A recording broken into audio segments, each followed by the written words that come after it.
নির্বাচনের আগে গণমাধ্যমের স্বাধীনতা রক্ষায় যে কাঠামো গঠন করা হয়েছিল, প্রধানমন্ত্রীর নির্দেশে তা বাস্তবায়নের চেষ্টা করছে তথ্য মন্ত্রণালয়। বিশ্ব মুক্ত গণমাধ্যম দিবসের আলোচনায় তথ্যমন্ত্রী কথা জানান।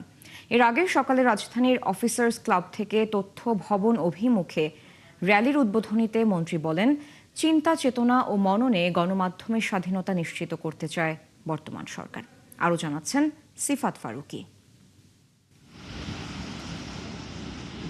1993 সালে জাতিসংঘ ৩রা মে বিশ্ব মুক্ত গণমাধ্যম দিবস হিসেবে স্বীকৃতির পর থেকেই বিশ্বব্যাপী গণমাধ্যম কর্মীরা নানা আয়োজনে দিনটি পালন করে আসছেন।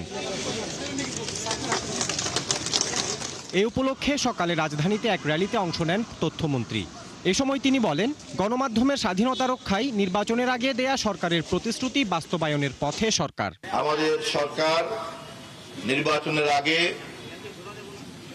গণমাধ্যমের স্বাধীনতা এবং দায়িত্বশীলতার যে কাঠামো তৈরি করার প্রতিশ্রুতি দিয়েছিল, আমরা আমাদের সেই কাজে তথ্য মন্ত্রণালয়ের পক্ষ থেকে সমস্ত পদক্ষেপ গ্রহণ করেছি।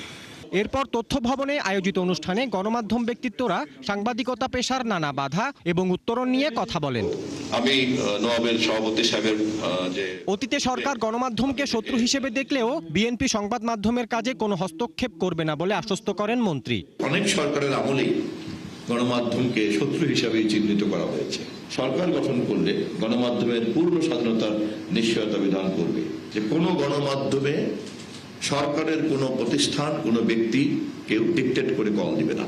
গণমাধ্যমের বিভিন্ন সমস্যা সমাধানে কৌশলগত পরিকল্পনা, সাংবাদিকদের আইনি সহায়তা এবং সকল সংবাদ মাধ্যমকে ফ্যাক্ট চেকিং এর আওতায় আনার কথা জানান তিনি। আমরা একটা গণমাধ্যম কমিশন গঠন করব।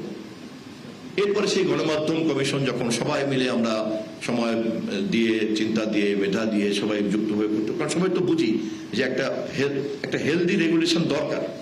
গণমাধ্যমের এই কাজটা সুস্থ এবং স্বাভাবিক থাকার জন্য তাকে সহযোগিতা দিতে চায়, তাকে আইনি সহযোগিতা দিতে চায়, তাকে লজিস্টিক সাপোর্ট দিতে চায়, তাকে অন্যান্য যে সমস্ত ক্ষেত্রে দেওয়া যায়। যে কোনো নিউজ হাউসের, সেটা টেলিভিশনই হোক আর সেটা ছাপানো পত্রিকাই হোক, তার তো একটা ডেস্ক থাকা উচিত, যেই ডেস্কে সে ফ্যাক্টস মেকানিজম, চেকিং মেকানিজমটা করতে পারে। কিন্তু খুব কঠিন কিছু না। জবাবদিহির সংস্কৃতি প্রতিষ্ঠার প্রধান সহযাত্রী স্বাধীন ও দায়িত্বশীল গণমাধ্যম, এই প্রতিপাদ্যে এবার পালিত হচ্ছে দিবসটি। সিফাত ফারুকী, ৭১, ঢাকা।